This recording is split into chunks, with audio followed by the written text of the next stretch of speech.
iPad ko. Men, good morning po ulit sa bawat isa mga kapatid. Ngayon po ay buksan natin ating mga Biblia. Dumako po tayo sa Matthew chapter 25. Matthew chapter 25, mag-aaral po tayo ngayon ng parabola ng Panginoon. Parable.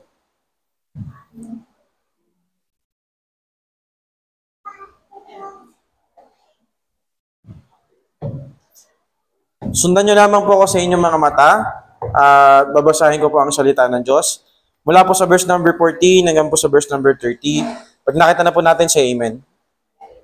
Amen. Ulum lang po ako. Galing ah. Okay po, chapter 25 verse 14 of Matthew. For the kingdom of heaven is as a man traveling into a far country, who called his own servants and delivered unto them his goods. And unto the one he gave 5 talents, and another 2, and to another 1. So every man according to his several ability, and straightway took his journey. Then he that hath received the 5 talents went and traded with the same, and made them other 5 talents. And likewise he that had received 2, he also gained another 2. But he that hath received 1 went and dig in the earth, and hid his Lord's money. After a long time, the Lord of those servants cometh, and reckoneth with them. And so he that had received 5 talents came and brought other 5 talents, saying, Lord, thou deliverest unto me 5 talents. Behold, I have gained besides them 5 talents more. His Lord said unto him, Well done, thou good and faithful servant. Thou hast been faithful over a few things, I will make thee ruler over many things. Enter thou into the joy of thy Lord. He also that had received 2 talents came and said, Lord, thou deliverest unto me 2 talents. Behold, I have gained 2 other talents beside them. His Lord said unto them, Well done, good and faithful servant. Thou hast been faithful over a few things, I will make thee ruler over many things. Enter thou into the joy of thy Lord. Verse 24, Then he which had received the 1 talent came and said, Lord, I knew thee that thou art an hard man, reaping where thou hast not sown, and gathering where thou hast not strawed. And I was afraid, and went and hid thy talent in the earth. Lo, there thou hast, that is thine. His Lord answered and said unto him, Thou wicked and slothful servant, thou knewest that I reap where I sowed not, and gather where I have not strawed. Thou oughtest therefore to have put my money to the exchangers, and then at my coming I should have received mine own usury. Take therefore the talent from him, and give it unto him which hath 10 talents. For unto everyone that hath shall be given, and he shall have abundance, but from him that hath not shall be taken away even that which he hath. And cast ye the unprofitable servant into outer darkness, there shall be weeping and gnashing of teeth. Let's pray. Father in heaven, may you use this parable, that all the things that you have entrusted to us, may you use it for your glory. And may the Holy Spirit help us this morning. In Jesus' name, pray, our Lord and Savior. Amen. You may be seated, brothers and sisters. Good morning po sa bawat isa. At isa pong pagpapala muli na tayo ay nasa tahanan ng ating Panginoon. Ngayon pong umaga, ay mayroon po tayong parabola na pag-aaralan. Pag sinabi po natin parabola o parable, this is an earthly stories with heavenly meanings. Ito po ay mga kwento sa mundo na nangyayari sa kanilang kapanahunan na meron pong ibig sabihin na makalangit. At sabi po ng salita ng Diyos, sa James, every good gift and perfect gift is from above, and cometh down from the Father of lights. Lahat po ng gifts, lahat ng talents and ability ay nanggagaling po sa ating Panginoon. And what we can see here in this story, it is very familiar. Merong isang Lord, merong isang Master, merong isang amo, merong isang boss. Tapos meron siyang 3 tauhan na binigyan ng mga talents. So yung isa, binigyan niya ng 5 talents. Yung isa, binigyan niya ng 2. Yung isa naman, pangatlo, binigyan niya ng 1. So ilan po? 5, 2, 1. 5 talents, 2 talents, 1 talent. At umalis po ang master, umalis po ang boss ng mahabang panahon. At dumating po siya at nagkaroon po ng reckoning or accounting or kailangan nilang magbigay o kailangan nilang magsulit sa kanilang mga boss. Sabi dun sa 5, sabi nung isang servant na meron 5 talent, Master, boss, ito 5 talent binigay mo sa akin, ito napalago ko. Nagkaroon ako ng 5, so naging 10 na. Kinoment siya ng kanyang boss, ng kanyang master, ayos, well done. Good and faithful servant. Natuwa ang kanyang master.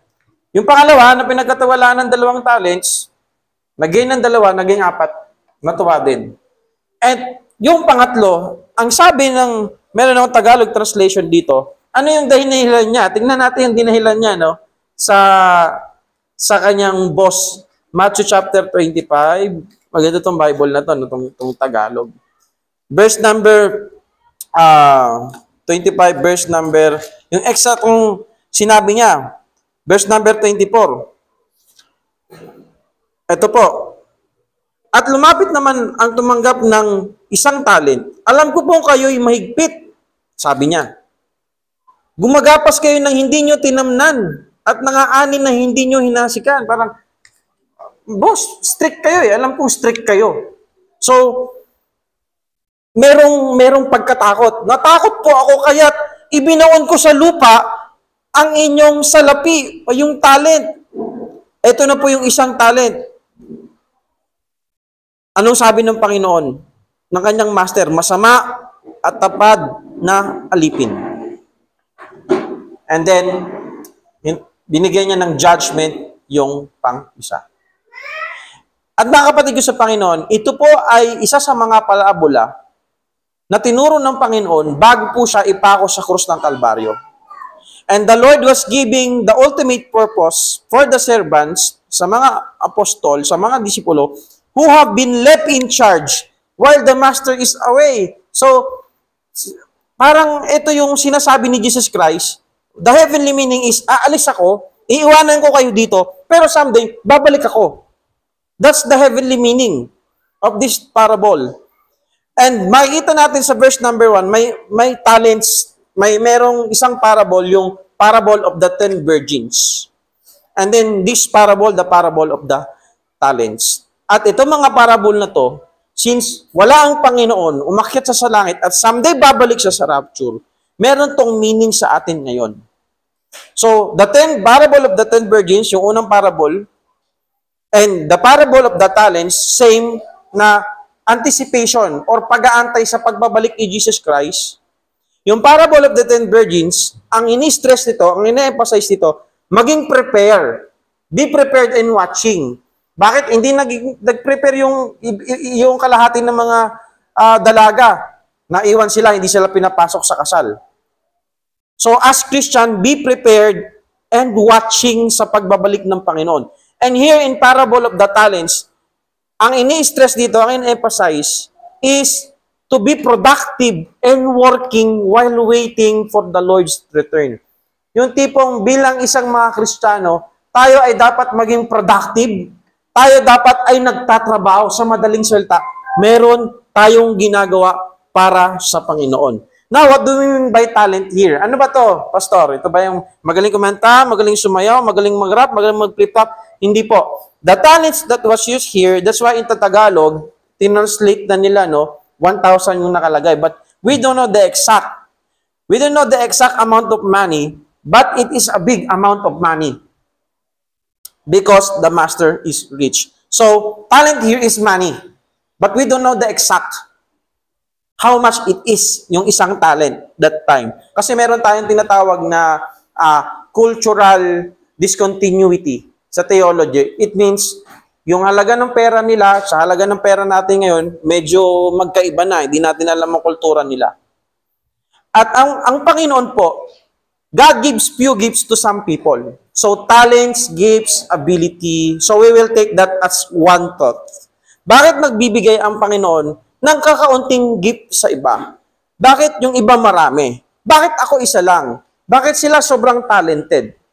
It is evident that all men are not equal when it comes to talent and abilities. May iba, master, ano yung tawag doon? Jack of all trades. Talagang pagkakarpintero, pagbe-welding, ako yung mga panglalaking trabaho. Takot nga, pasensya na po kayo, Brother Bong. hindi talaga ako maano magmartilyo. Kahinaan ko yun, mga pangmalalaki, mga panglalaking gawa. Pag-welding, pag-grinder, mahirap para sa akin yan. Pero may mga lalaki na parang si Chip Hong, di ba? Sa Hometown Cha-Cha-Cha, nanonood ba kayo nun? K-drama. Talagang lahat, kaya niyang gawin. Kaya magkarpintero, kaya magpiping, etc. etc. Talentado sa ganto, matalino sa academics, magaling sa skills. Pero may mga tao na iilan-ilan lang. And God made us a difference in the gifts He has given to men. And not all people, walang eksaktong magkaparehas, mga kapatid. And we should remember this and not criticize those who have talents.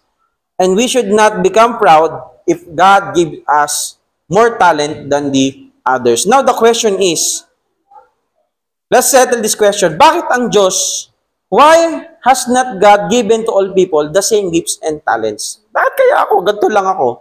Yung iba talagang sobrang talentado.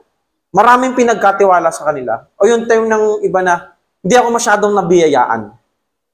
Ganito lang ako. Why? Because God is sovereign.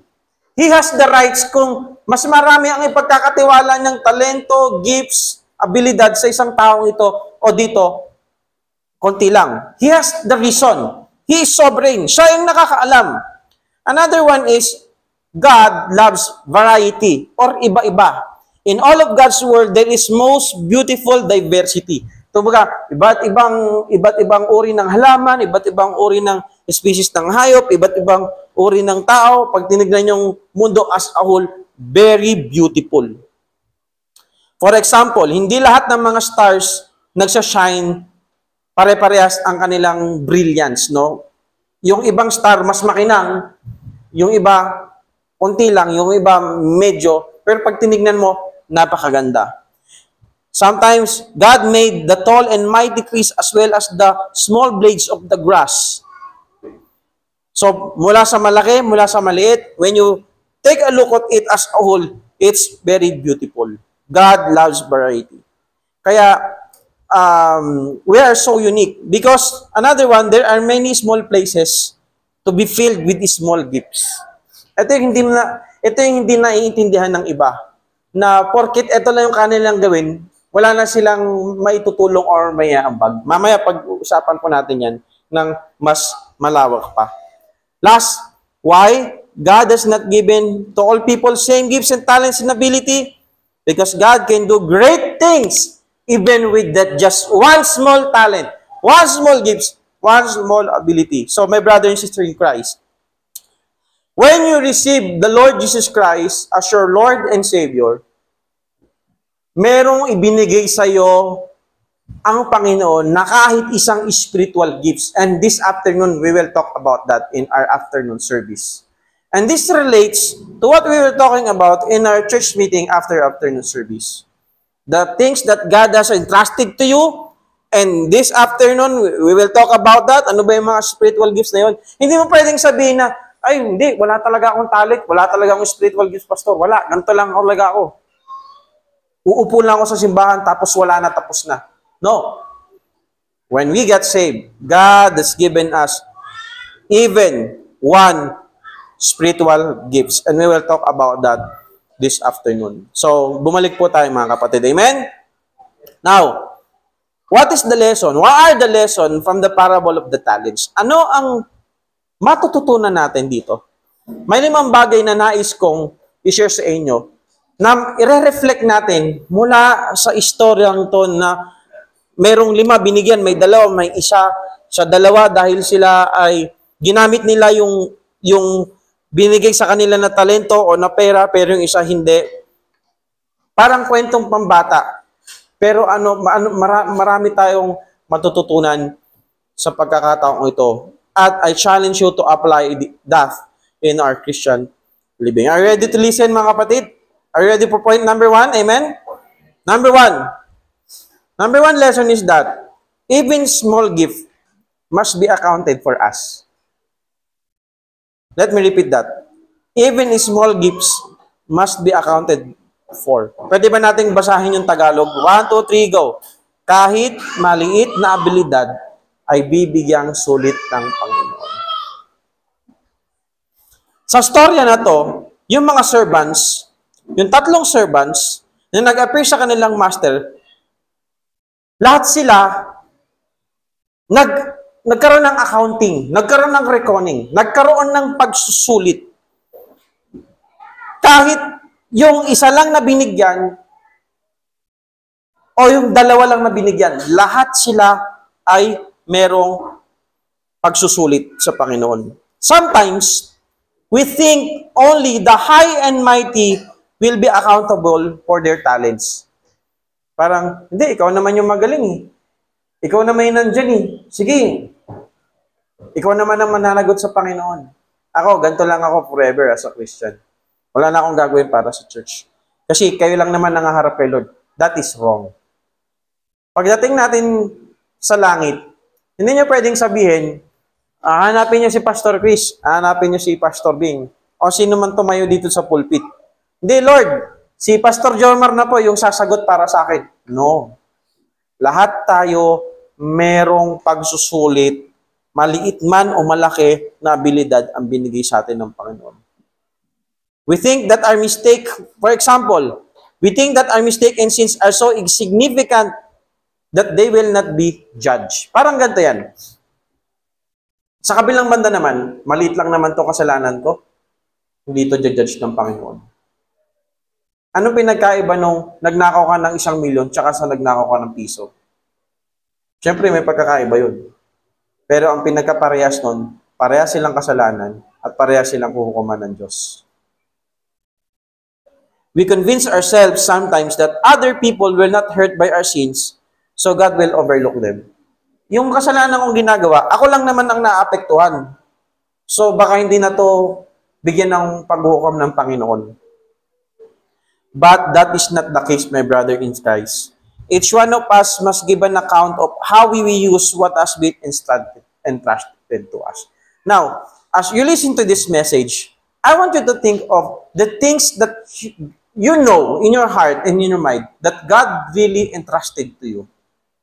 Na talagang ipinagkatiwala sa iyo ng Panginoon. Ibinigay sa iyo ng Panginoon. At alam mo at sinasabi ng Holy Spirit sa puso't isipan mo na yun yung kaya mong iambag sa church, na yun yung kaya mong ibigay sa Panginoon. Kaya tingnan mo mga young people, walang pera, tama? Pero marami silang oras. Tama ba, brother? Yung mga nag-aaral. Kasi anong inaasikaso nila? Pag-aaral pa lang. Anong maibibigay mo sa Panginoon? Anong may baambag mo sa church? Pera? Wala kang ang pera. Pero meron ka namang time. So, ibigay mo sa Panginoon yung time mo. Habang tumatanda ka na, nagtatrabaho ka na, nawawalan ka naman ng time, pero nagkakaroon ka naman ng pera kahit papano. Hindi naman marami kasi alam ko yung sahod, gumagano na sa kamay nyo. Tama ba? Pagka sahod, biglang nawawala, mabilis Mabilis pa sa linta Nagkakaroon ng pera. Hindi ako makapunta sa soul winning sige, bigyan na lang ako siguro ng 50 pesos. So, that would help. Now, as much as possible, alam niyo ba si Google tsaka sa Facebook, ina-avoid nila yung word na suicidal. Kasi may mga tao sa mundo na kapag matanda na sila, tingin nila wala na silang silbi sa mundo. That's wrong. Ano mang age natin, o ano man yung kaya mong gawin, ano man, kahit kakaunti yan, lahat yan nagmamatter sa Panginoon. Kahit nga lang yung presensya mo na nagsisimba ka, that is a really encouragement sa pastor, sa member, at sa lahat. Do you agree with that? Presensya mo lang. Lalo na pag umiti ka pa. Di ba? Tapos medyo maputi pa yung ngipin mo. Nakaka-encourage yun. Ano bang ginagamit mong toothpaste? Dito, bilhin ko sa Shopee, tigwa 180. Mahal naman yan. Di ba, may uso yung mga ganon-ganon. Lahat mga kapatid, yung mga, meron kami sa church, medyo naawang ako sa kanya wala siyang paa. Pero willing na willing siyang mag-choir. Kaso since sineparate na sila, nasa darangan na sila, so yung hindi niya makuha yung pagkakabigas ng lyrics, pero yung tono kuha niya. So, as a musician, as choir director before, malaking tulong siya sa akin pag nandun siya sa choir.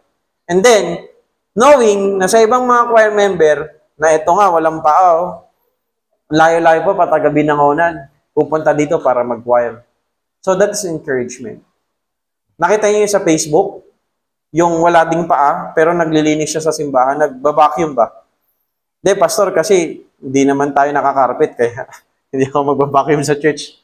The point is, anong reason mo para wala kang hindi gawin sa Panginoon? Yung, encourage ko yung mga young people na lalaki sa church. Yung brother-in-law nila, Sister Grace, si Brother Harvey, hindi talaga marunong kumanta. Yung boses niya, Brother Andy, dapat yung tono dapat pa ganun. Di ba uso ngayon sa TikTok yung do, re, mi, mga pasok-pasok, di ba? Yung boses niya talaga, ang layo talaga. Parang, Brad, medyo hinaan mo. O, wag ka na lang kaya kumanta. Sakit, no? parang sakit pa kanya. Pero, hindi ka man, imbis na ma-encourage mo yung member, baka na-discourage. Pero hindi ka man magaling kumanta, hanapin mo kung saan ka ilalagay ni Lord. Pag nag-pray ka kay Lord, Lord, ano pong abilidad ko? Ano pong binigay mo sa akin? So, ngayon, ang ministry niya, unaan nyo kung ano. Ha? Malapit na. Basahan Bilog. Every Saturday night, nagpupunas ng yung, totoo kasi, yung, pag nakapunta po kayo sa Brookside, ang hirap linisin ng church sa Brookside. Kasi yung mga upuan, hindi monoblock. Yung pew na bakal. Tapos may foam. Tapos yung sandalan may foam din. Kaya pag nagpipreach na yung pastor at tinanggal na yung sapatos na paganto, tapos medyo naglinang gano'n na naimel, yun na yun. Tulog na. Buti nga, walang aircon sa amin eh. Mahirap siyang linisin. So every Saturday, yun ang ginagawa niya. Yung 14 na upuan na bakal na malalaki. Nakakatulong ba yun? Yes. Nakaka-discourage sa member tsaka sa bisita na magsimba na yung upuan, pag upo nila, namumuti.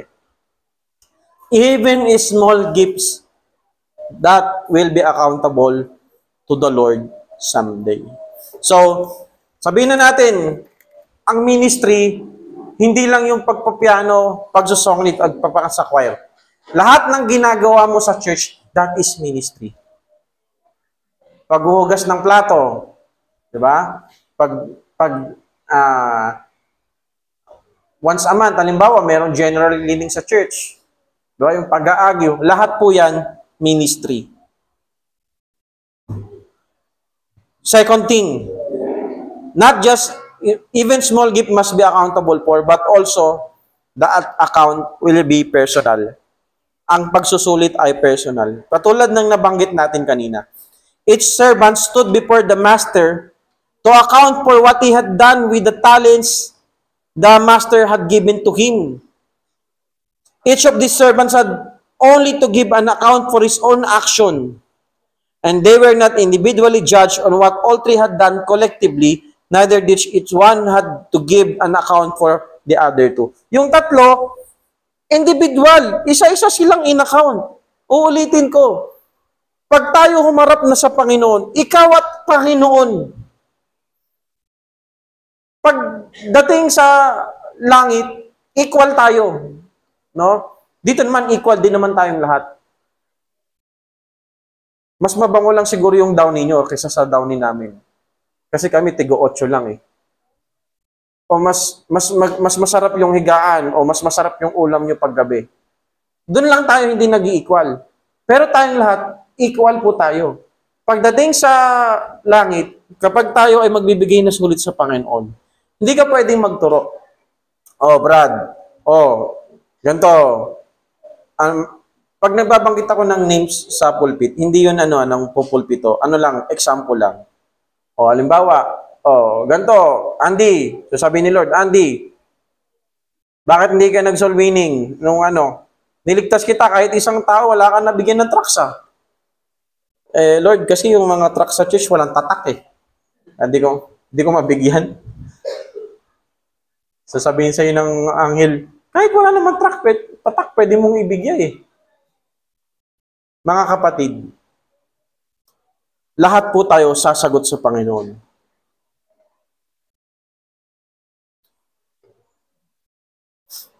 Account will be personal. Kaya may mga tao na pag inisip nyo yung alang-alang kay ganto, malakas kasi yan kay ganto, ganyan. No. Natutunan ko, yung anak ng mga pastor, struggle ng mga anak ng mga pastor. Minsan kasi kasalanan, pinag-aralan ko yan eh, minsan kasalanan din ng mga member.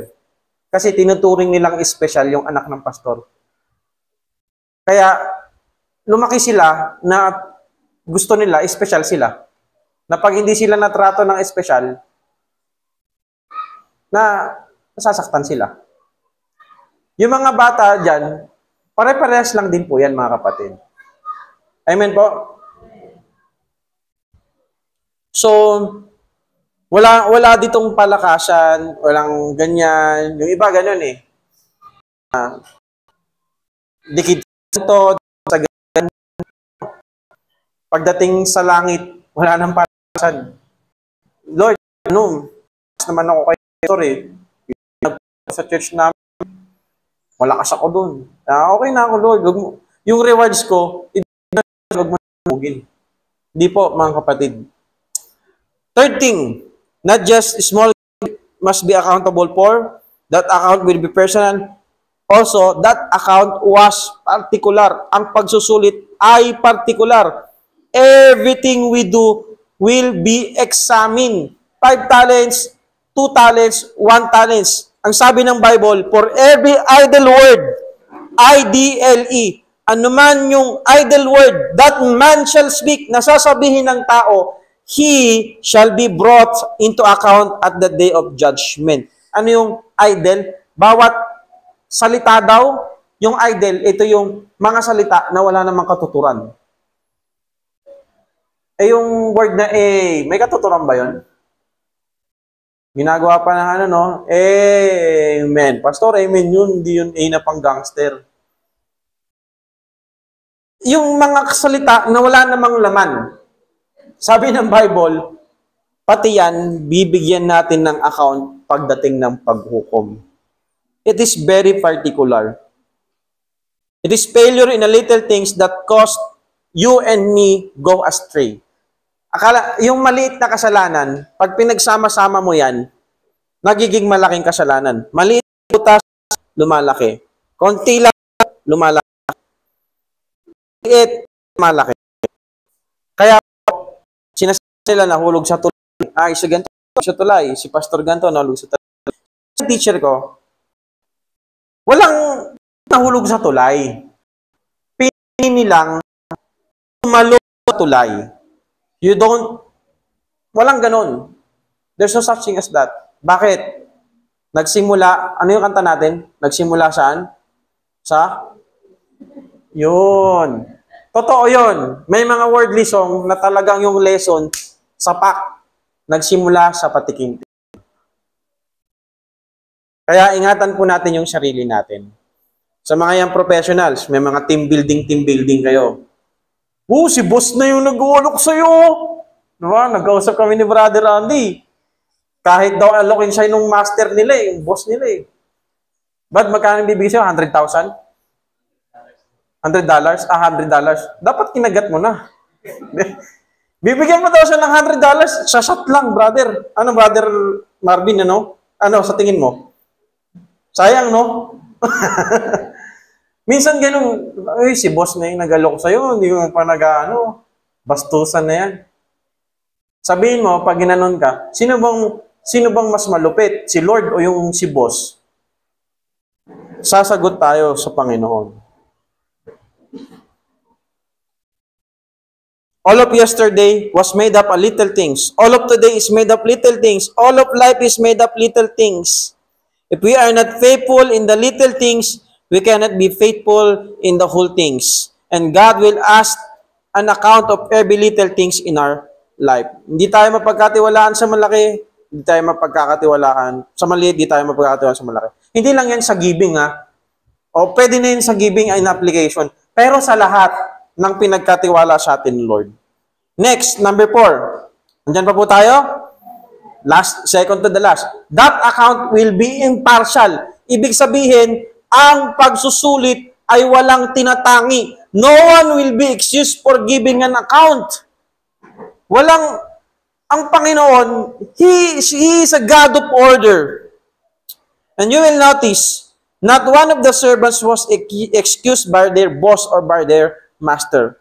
Wealth and power and influence will not keep a person from appearing before the master and giving an account. Lahat po tayo, walang exempted. Lahat tayo haharap sa Panginoon. Paano po yung mga unbeliever? Lahat din sila haharap sa Panginoon. Magkaiba yung judgment seat of Christ para yun sa mga believer. Pagkaroon ng rapture, boom, lahat tayo hukuman.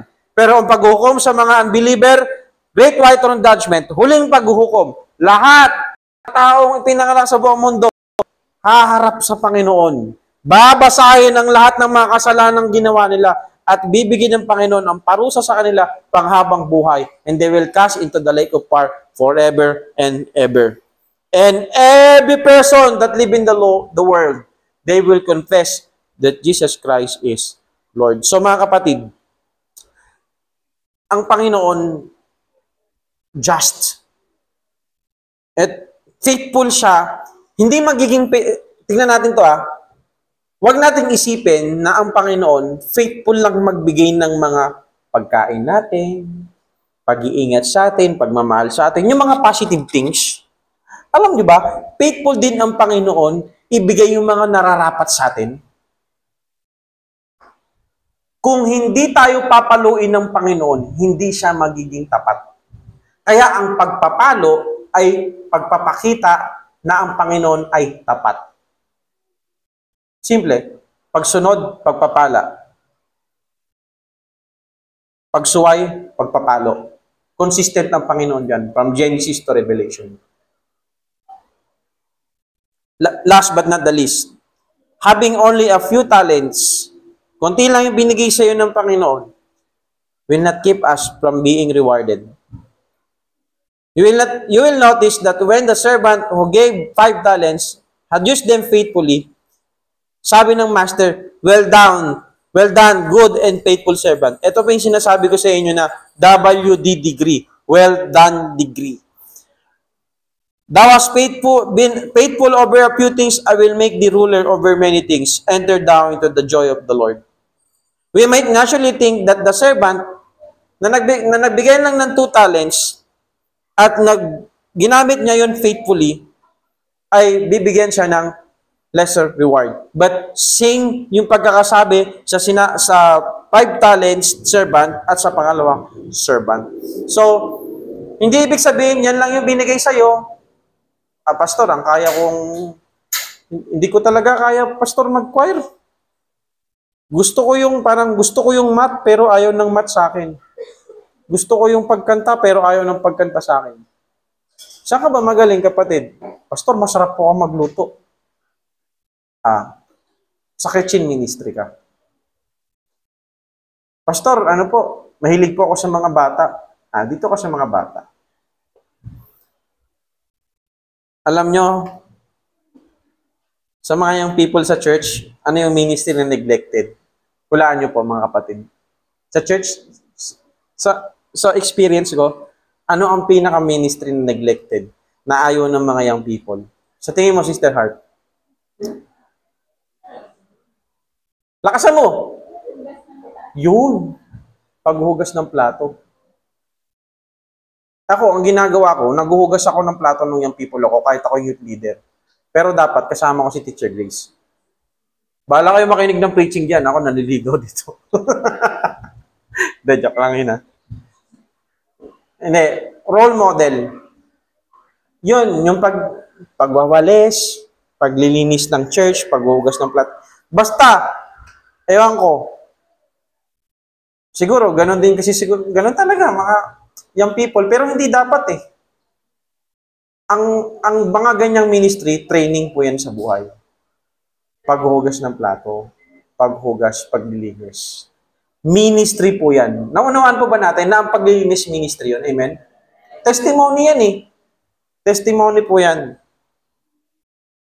The master said exactly the same things to the second. So it is not the number of talents that we have been given that determines the reward. It is the way we use those talents. So this afternoon, i-exegete natin or explain natin Romans chapter 12. Ano ba yung mga gifts na maaaring, siguro ngayon, matagal na tayong Christian, pero meron ka palang talento. May ginawa ko yun sa mga estudyante ko eh. Ano yung mga talento mo na tingin mo hindi pa alam ng classmate mo? Yung nakikinig ako sa discussion question nila. Sabi nung isa, ay we, nagpapiano ka pala. Ganyan-ganyan. Ano yung something na meron ka pero natatakot kang ipakita? Natatakot kang ibigay sa Panginoon? What keeps you from using that to the Lord? Pray to the Lord, mga kapatid, na magamit natin to sa Panginoon. The sin of omission is just as bad as the sin of commission. Alam mong tama, pero hindi mo ginagawa, kasalanan yun. Alam mong binigyan ka ni Lord ng ganito, pero hindi mo ginapagamit sa Kanya, kasalanan yun. Anong sinabi sa servant? Kunin yung isang talent sa Kanya at ibigay doon sa 10. Tapos, ihagis yan sa outer darkness. So, ano yung outer darkness? What happened to that servant? Outer darkness, to some scholar, hell or separation from God or day of judgment or kung ano pa man yan. But the sure thing is this, outer darkness is the judgment of the Lord na hindi maganda, na hindi natin nanaisin.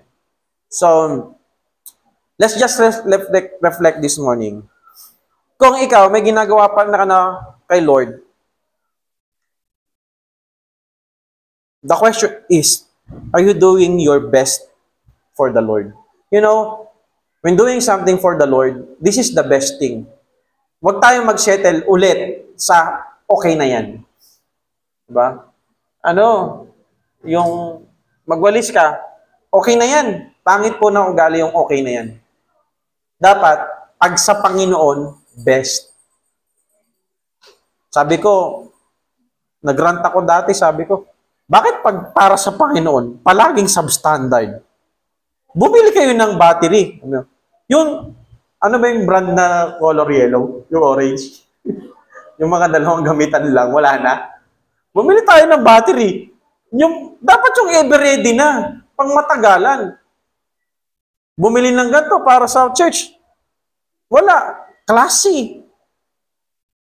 Mga kapatid, meron kang something na binigay siya ni Lord, may pinagkatawayan sa Lord, do your best. Why?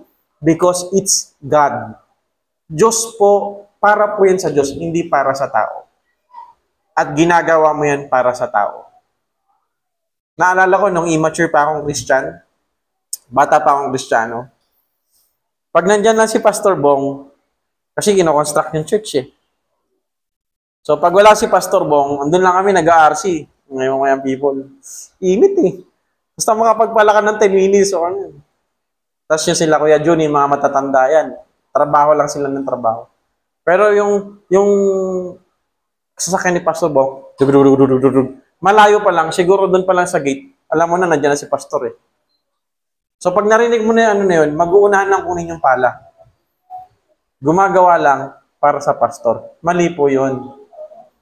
Ginagawa natin yung mga something sa church, not for anyone, but for the Lord.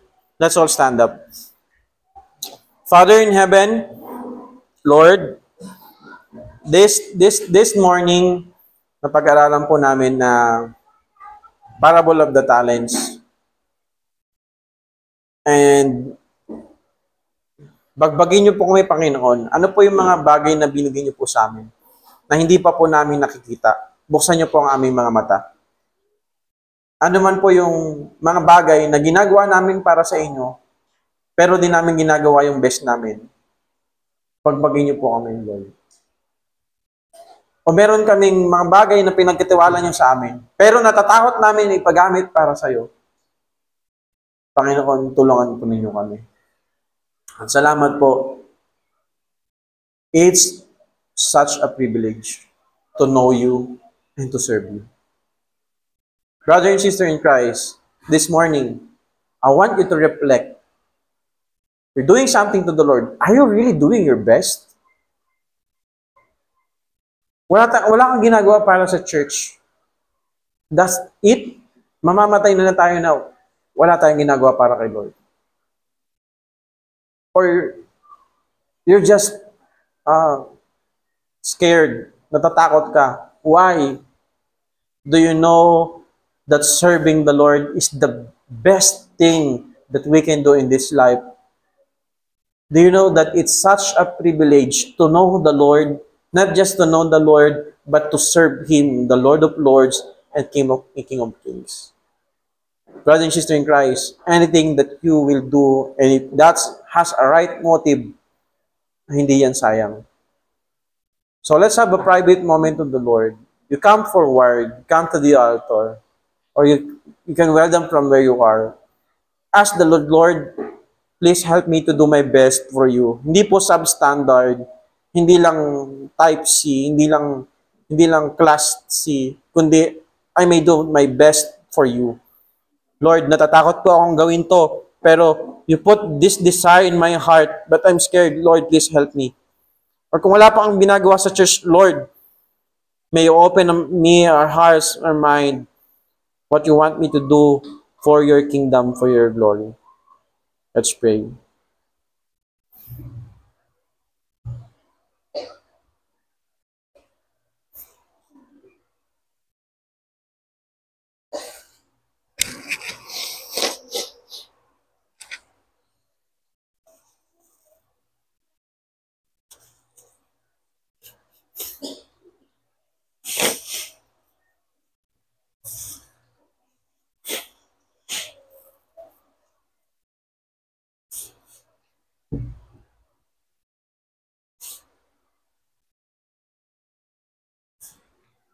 Father, once again, we thank you for this time. Thank you for this message. May you please fill our hearts at dalangin po namin na gamitin niyo po kami sa inyong gawain, saan niyo man po gusto, upang ang eternal goal and purpose that we can make disciples, reach people, dalangin po namin na gamitin niyo po kami for their glory. At dalangin ko rin po na tulungan niyo po ako as a leader of this church that I may explain your word sa gusto niyo po. And this afternoon, as we study again your word, may you please help us as we have our meeting after our afternoon service. May you please bless our brother and sister in Christ. Mga kapatid po namin may mga karamdaman, paglayin niyo po sila. Mga naghahanap po ng trabaho, bigyan niyo po ng trabaho. Naghahanap po ng inyong kalooban, ipakita niyo po sa kanila. At tulungan niyo po kami, Panginoon.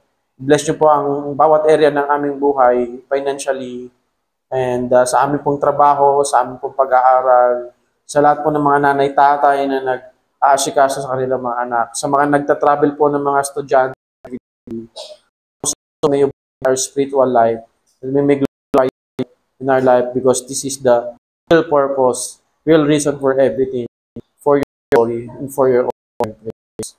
We love you, Lord. May you continue to bless our church. Nawa po ay marami po kami maabot na kaluluwa in this area. At makapag-produce po kami ng missionaries, local pastor, that this church will produce a church and a member will produce a member. Nawa po mga friends po namin, ma-invite po namin. Nawa po ma-reach po namin barangay. Nawa po magawa po kami ng something that we can use it so we may introduce the gospel in this community. We thank you, Father. In Jesus' name, pray, our Lord and Savior.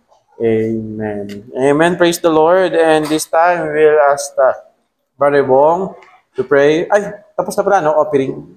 Nag-offering na kanina, no? Mali pala. So, mga kapatid, you may be seated. This afternoon po, i-preach po natin yung sa Book of Romans, kung saan explain ni Apostle Pablo yung mga tips na at least one ay meron tayo since we are saved. After the afternoon service, magkakaroon po tayo ng medyo, nahinanda ko na yung mga papel para pag nag-meeting, tuloy-tuloy na. Yan. Tapos check-check na lang, etc., etc., etc. Tapos, ano pa ba? So yun po, yung ibang mga announcement, mamaya na lang.